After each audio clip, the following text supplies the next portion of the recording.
எல்லாருக்கும் அன்புடன் தாசனின் வணக்கம். இன்றைக்கி நம்ம எதை பற்றி பேச போகிறோம் அப்படின்னா, united states of south India, அதாவது யூனியன் ஆஃப் தென்னிந்தியா.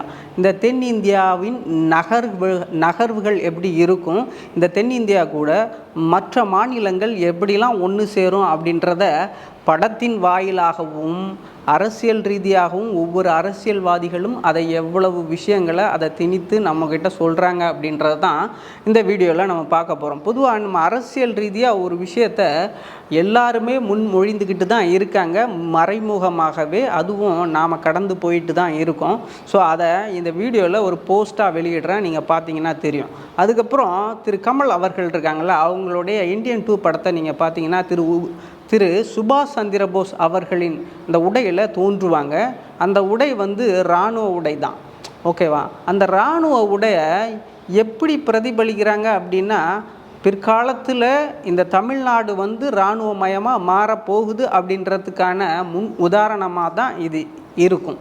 ஏன்னா இந்த திரு சுபாஷ் சந்திர போஸ் அவர்கள் இருக்காங்கள்ல, அவங்க இந்த இராணுவ அமைப்பை உருவாக்குறதுக்கு 2ஆம் உலகப் போரில் ஆங்கிலேயரை எதிர்க்கிறதுக்காக பிணை கைதிகளாக வெளிநாடுகளில் இருந்த இந்தியர்களை அழைத்து இந்திய தேசிய இராணுவத்தை உருவாக்குனாங்க. அதுக்கப்புறம் ஆங்கிலேயர்களை 2ஆம் போரில் எதிர்த்தாங்க.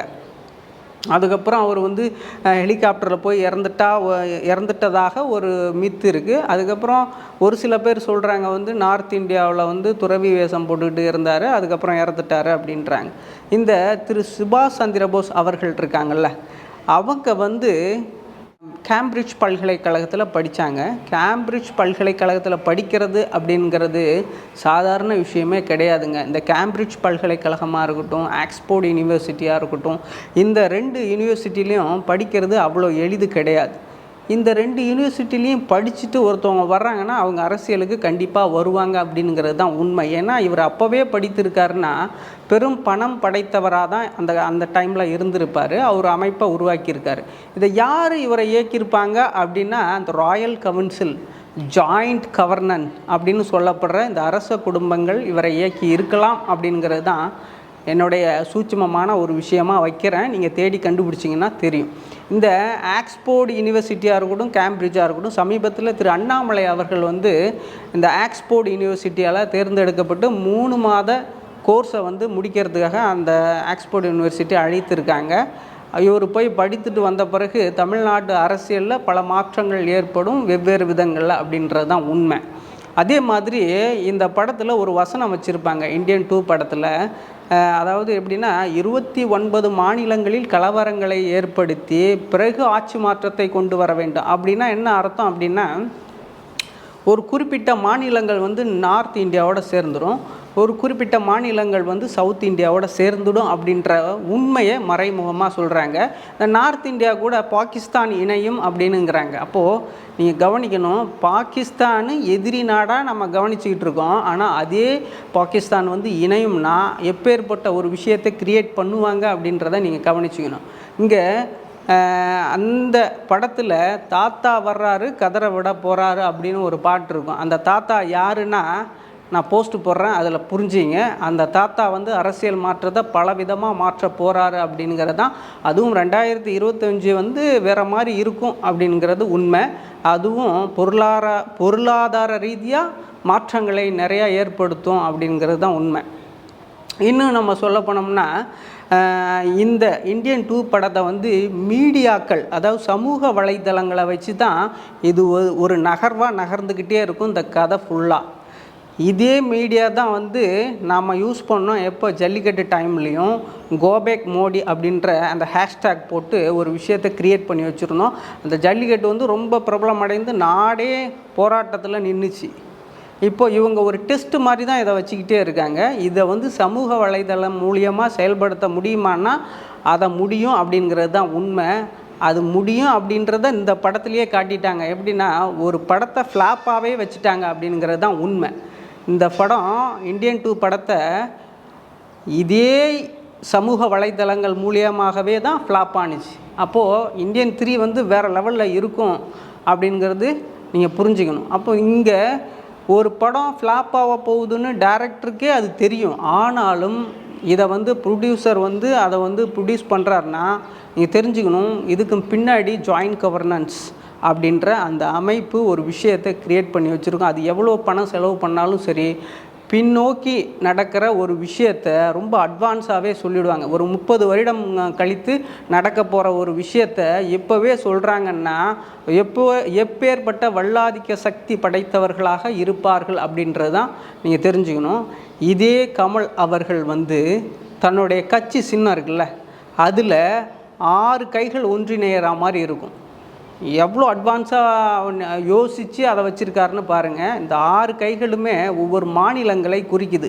தெலுங்கானா, ஆந்திரா, கர்நாடகா, கேரளா, பாண்டிச்சேரி, தமிழ்நாடு. இது எல்லாத்தையும் ஒன்றிணைந்து தான் அவர் ஒரு சின்னத்தையே உருவாக்கியிருக்காரு. அப்போ எவ்வளோ அட்வான்ஸாக இருப்பார்னு பார்த்துங்க. இந்த கமல் அவர்களுடைய படம் குறிப்பாக நீங்கள் எல்லா படங்களையும் பார்த்தா ஒவ்வொரு விஷயங்களை அட்வான்ஸாக சொல்லிவிடுவார். அது பிற்காலத்தில் நடந்துக்கிட்டே இருக்கும். ஸோ இவரை வந்து சில பேர் இலுமினாட்டின்னு சொல்லுவாங்க. ஆனால் இலுமினாட்டிங்கிறது நம்மளை டைவர்ட் பண்ணுறதுக்காக அந்த வேர்டை யூஸ் பண்ணிக்கிட்டே இருக்காங்க. அது கிடையவே கிடையாது. இதுக்கும் பின்னாடி ஜாயிண்ட் கவர்னன்ஸ் அப்படின்ற அந்த சொல் இருக்குல்ல, அதுவும் அப்புறம் அரச குடும்பங்கள் அப்படின்னு சொல்கிற அந்த ஒரு விஷயமும் இன்னொரு விஷயமும் நடந்தேறிக்கொண்டே இருக்குது அப்படிங்கிறது தான் உண்மை. ஸோ இது மட்டும் இல்லாமல் சமீபத்தில் நீங்கள் பார்த்தீங்கன்னா 2019 வாக்கில் நம்மளுடைய சீன பிரதமர் வந்து மகாபலிபுரம் வந்திருப்பார். அங்கே ஒரு விஷயம் நடந்தேறிட்டு இருக்கும். ஏதாவது என்னென்னா, இவ்வளோ விஷயம் இருக்கும், ஆனாலும் மகாபலிபுரத்துக்கு வர்றதுக்கு அங்கே என்ன இருக்குது சுற்றி பார்க்குறதுன்னா ஒன்றுமே இல்லை. ஆனாலும் அவர் வந்துட்டு நோட்டம் விட்டுட்டு போயிருப்பார். அது ஏதோ ஒரு விஷயத்தை குறிக்குதுன்னா பிற்காலத்தில் ஆட்சியே அங்கேருந்து தான் அமையப்போகுது அப்படிங்கிறது தான் உண்மை.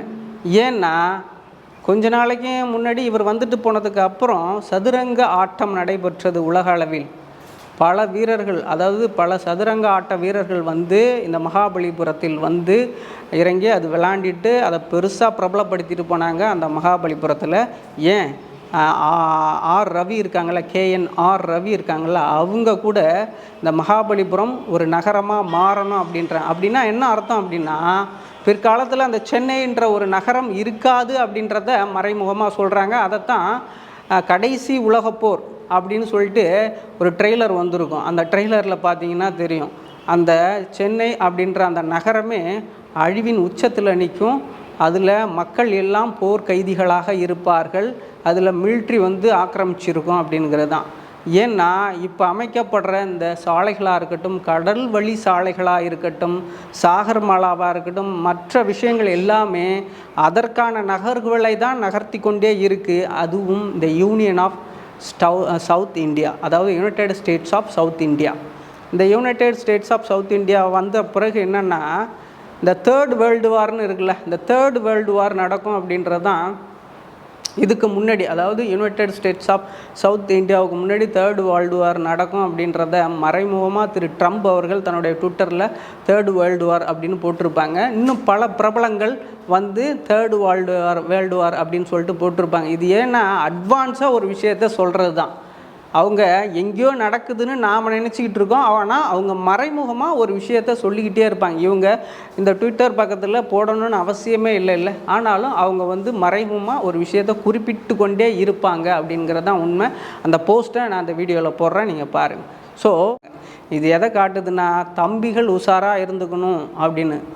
ஆடு பலி கொடுக்க போகிறாங்க அப்படிங்கிறது தான். அதாவது நான் தம்பிகள்னு சொல்கிறது யாருன்னு நீங்கள் புரிஞ்சுக்கிட்டுனா ஏன்னா இங்கே வந்து மத கலவரத்தை உருவாக்க நினைப்பார்கள் அப்படிங்கிறது தான் என்னுடைய யூகமாக இருக்குது. அதாவது முஸ்லீம்களுக்கும் தமிழர்களுக்கும் ஒரு குறிப்பிட்ட விஷயங்களை உண்டு பண்ணி அதை மத கலவரமாக மாற்றுவாங்க அப்படிங்கிறதும், அது ஒரு குறிப்பிட்ட அரசியல் ரீதியான ஒரு விஷயத்தை உருவாக்கி, நீங்களே தெரியும் இப்போ என்னென்ன அரசியல் நகர்வுகள் நகர்ந்துக்கிட்டு இருக்குன்னு. ஸோ அவங்க பிற்காலத்தில் இதை உருவாக்கி இந்த மீடியா மூலமே ரொம்ப வைரலாக்கி அதை வந்து செயல்படுத்த வைப்பாங்க. ஒவ்வொரு மனிதனும் இதை செயல்படுத்துவான் அப்படிங்கிறது தான் உண்மை. ஏன்னா இந்த மீடியா அவ்வளோ பவர்ஃபுல் அப்படிங்கிறத ஜல்லிக்கட்டுலேயும் பார்த்துட்டோம், கோபேக் மோடி அப்படின்றதையும் பார்த்துட்டோம். இந்த படத்தின் மூலியமாக அதே வைரலாக்குன அந்த படம் தான் அதே மீடியாவை வச்சு ஃப்ளாப் ஆக்க வச்சாங்க. இப்போ நீங்கள் புரிஞ்சுக்கணும், இங்கே ஒரு நகர்வுகள் நகர்ந்து கொண்டே இருக்குது. இது தெரிந்தால் நாம் பலி கொடுக்கறத தவிர்க்கப்படுவோம் அப்படிங்கிறது தான் உண்மை. ஸோ இந்த வீடியோ பிடிச்சிருந்தா லைக் பண்ணுங்கள், ஷேர் பண்ணுங்கள், கமெண்ட் பண்ணுங்கள், என்னுடைய சேனலில் சப்ஸ்கிரைப் பண்ணுங்கள். நன்றி, வணக்கம்.